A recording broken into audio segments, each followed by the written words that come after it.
My dear friends, welcome to my channel. I'm Alexander Musienko. Today is Friday, May 16th. Here is the traditional briefing for you on the events that I consider relevant, important, and worthy of your esteemed attention. So, you know what's happening in Turkey. There are a lot of events taking place right now. The President of Ukraine, Volodymyr Zelenskyy, has arrived in person. This was highly appreciated, for example, by the German Chancellor Friedrich Merz, who noted that, unlike the Russian president, the head of the Ukrainian state arrives in person. He is not afraid. He understands that it is necessary to come and conduct negotiations. Marco Rubio, the US Secretary of State, is calling for Putin to come and says that a lot depends on him.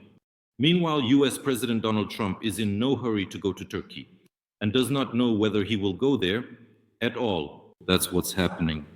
Meanwhile, today, on May 16th, at 10 o'clock sharp, representatives of the Russian delegation led by Putin's aide, Medinsky, they announced that they are supposedly waiting for representatives of the Ukrainian delegation in order to start negotiations.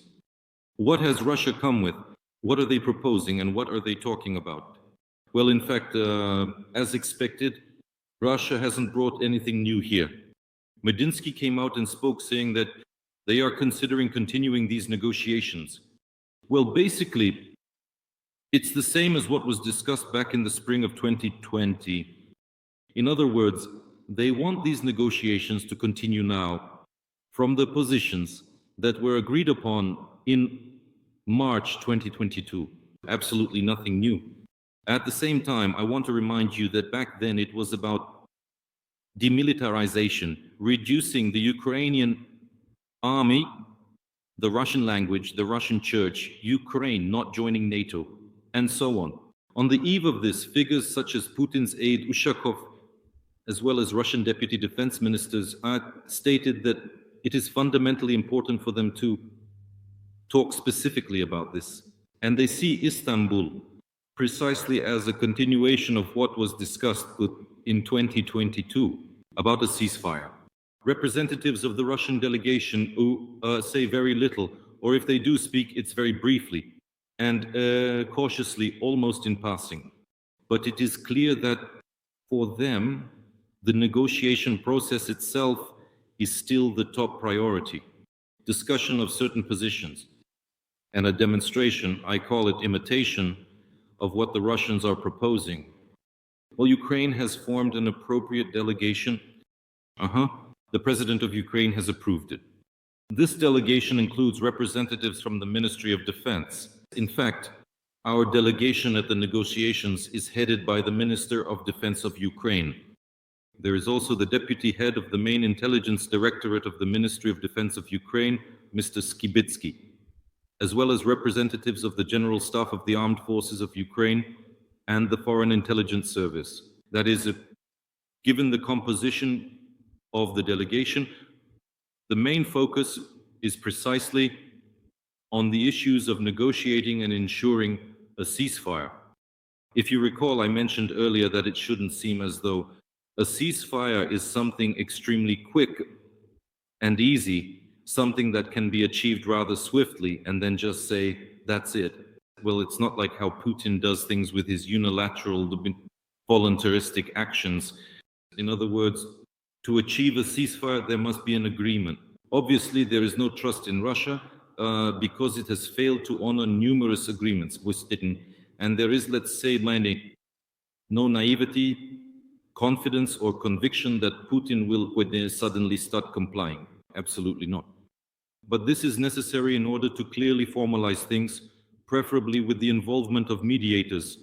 And as President of Ukraine, Zelensky noted, those mediators are the US and Turkey. These are the ones we recognize. So they are needed in order to formalize certain fundamental points regarding the ceasefire, regarding the possible withdrawal of certain types of weapons, as well as monitoring and observation of the line of contact, and so on and so forth. That is, there are a lot of issues that need to be resolved within the framework of ceasefire agreements. Because only then, and only in that case, can this start to work. There is no other way. There is a certain dynamic to the process, and Ukraine insists on this. And the fact that we have exactly this composition of the delegation is proof of that. Meanwhile, it is still unknown whether Donald Trump will arrive on May 16th. Again, there is intrigue. The US president said that he still does not know where he will be. There is an option and the possibility for his plane, well, Air Force One, to fly to Turkey as well. But the American leader noted that most likely, after all, they will fly to Washington.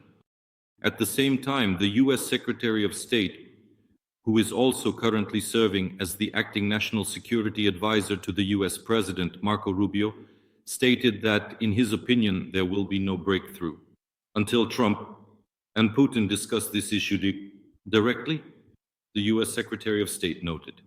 He added that their potential meeting in Istanbul could be discussed after the negotiations in Istanbul. Rubio also noted that the level of the Russian delegation does not indicate any possible progress. The same was stated by the President of Ukraine, Volodymyr Zelenskyy, on May 15th, upon arriving in Turkey, who quite rightly and clearly called the level of the Russian delegation a sham. In addition, as was noted, the Kremlin leader needs to show his leadership. If he wants victories, he needs to meet, said the President of Ukraine. We are in Ankara, then the delegation is in Istanbul, but he is nowhere to be found. We can't go searching for a person all over the world. I believe that the United States and Turkey feel disrespected by Russia. From Russia, there is neither a set time, nor a meeting, nor an agenda, nor a delegation. This is disrespectful to both Erdogan and Trump. In addition, President of Ukraine Zelensky emphasized that all parties must demonstrate readiness for negotiations. The first step is a ceasefire. If this cannot be achieved at the level of, if it can be done at the level of technical groups, there is no question. If there is a signal that an unconditional ceasefire depends on direct negotiations between the leaders, I am here. If Russia does not demonstrate a genuine willingness to end the war, then Ukraine will ask the United States, the European Union, and the countries of the Global South to impose strict sanctions. There is already a response regarding strict sanctions from Friedrich Merz, the German Chancellor, who is increasingly competing with French President Emmanuel Macron for leadership in the European Union. And the German Chancellor has already stated that Russia is not showing any real steps or willingness to cease the fire and achieve peace. And therefore, the European Union is preparing to impose sanctions, with their final approval expected on May 20th. Let me remind you that on May 17th, at the level of ambassadors of the European Union countries, the application of additional stricter sanctions against the Kremlin was agreed upon. So this remains in effect.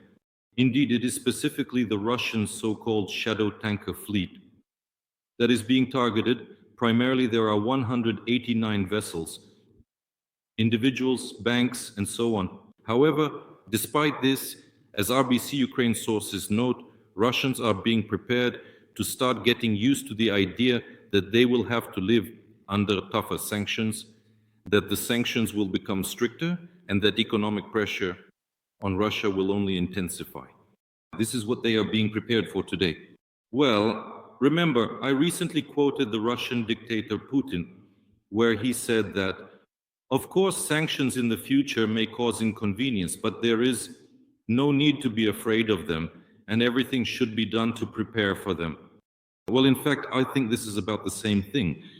Although, this once again shows that Russia is imitating the negotiation process, that Russia actually wants to continue fighting, as documented in particular by outlets like CNN and other publications. And as I mentioned to you earlier, there is a recorded increase in enemy activity, with assaults being reported in the Donetsk region. In addition, there is information from the Kharkiv Operational Tactical Group that the situation in the Kharkiv region is also escalating. And we can see that last night was restless. Half of Ukraine was marked red on the air raid alert map. At the same time, about 40 Shaheds were in the airspace. Then various groups also entered from the south and from the north. In other words, Russia continues to carry out terror against the local population as well. It's a whole range of actions, and they are conducting offensive actions. They are essentially trying to carry out their summer campaign, no matter what, primarily in the Donetsk region, in the Lyman and Pokrovsk directions, which shows that the enemy is intensifying, concentrating, and intends to make Donetsk their main priority. The second priority is but to strike at the positions of Ukrainian forces along the front line. As noted by the SOE, Commander-in-Chief of the Armed Forces of Ukraine, General Oleksandr Syrsky, who joined the informal meeting of NATO foreign ministers in Antalya online, General Syrsky pointed out that the war Russia is currently waging against Ukraine has now entered a phase of war of attrition. And we are resisting the enemy along the entire 1,000-kilometer front line. Against Ukraine, Russia has deployed 640,000 occupiers in this war. And of course, we need support. This is exactly a war of attrition, precisely strikes against the positions of Ukrainian forces, exactly what the enemy perceives as attacks aimed at trying to wear down our units. This is, among other things, one of the stages of the plans that Russia will try to implement during the summer period, all the while hiding behind a smokescreen of supposedly seeking negotiations. In reality, we see that there is no sincerity in this. And just now, the American TV channel CNN reports that the United States debut sees that Russia is concentrating its forces for a new offensive. Russia is concentrating its forces along the front line for a possible new offensive aimed at capturing additional Ukrainian territories. CNN reports this, citing two American officials familiar with the latest US assessments. Russian commanders are seeking to assemble large forces, said the first American official who spoke with CNN. He added that the likely offensive will be aimed at capturing further territory in eastern Ukraine. Putin will try to seize as much territory as he can, all the way up to the outskirts of Kyiv. The Russians will make every effort to take whatever they can, said the second official. According to US assessments, it is largely Ukrainian unmanned aerial vehicles, as well as aircraft and the effectiveness of minefields that are holding Russia back despite its significant manpower advantage, both in the east and in the Kursk region, where Ukrainian forces are still holding their positions. At the same time, Ukraine is suffering from a significant shortage of manpower on the battlefield. And Russia also has its own problems with amassing the desired forces. This is stated in the analysis and publication by CNN. So this is precisely confirmation of what we are talking about. But at the same time, there are also economic problems when we talk about sanctions. For example, some Russian Z military bloggers note that at this rate of losses, including losses in the economy, the financial sector, and in Russia's industrial and manufacturing sectors, they will be finished by the end of the year. And not even the North Koreans on the battlefield will be able to help them. But it should be noted here that Russia is still doing everything possible to militarize its own economy, to increase the need for military spending, not to touch these expenditures, making them a budget priority, which indicates that Putin intends to continue the war. But he needs to be pressured so that he is at least interested in establishing a ceasefire. And so perhaps this news that the American agency Bloomberg is sharing with us is exactly about that, because in April, Russia earned $13.2 billion from the export of crude oil and petroleum products. This is the lowest figure in almost 2 years. Bloomberg reports this, citing the International Energy Agency.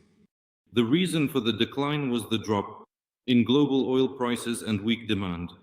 According to estimates by the International Energy Agency, the average weighted price of Russian oil in April fell to $55 per barrel, below the price cap set by the G7 countries. Russian oil prices followed international trends, the report says. The expected increase in trade uncertainty is likely to have a negative impact on the global economy and, consequently, on oil demand.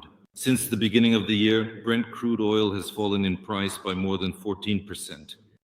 And of course, this is also related to the policy of the US president, who advocates for increased production. Let's see what the results of Donald Trump's Middle East tour will be.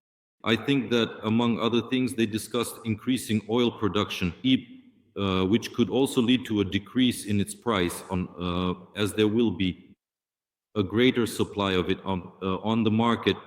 So, well, these are certainly bad news for Putin, and at least something good for us from Trump. Because, for example, the president of Ukraine, Volodymyr Zelenskyy, emphasized quite openly and rightly in Turkey that the US should put pressure on both sides so that they sit down at the negotiating table.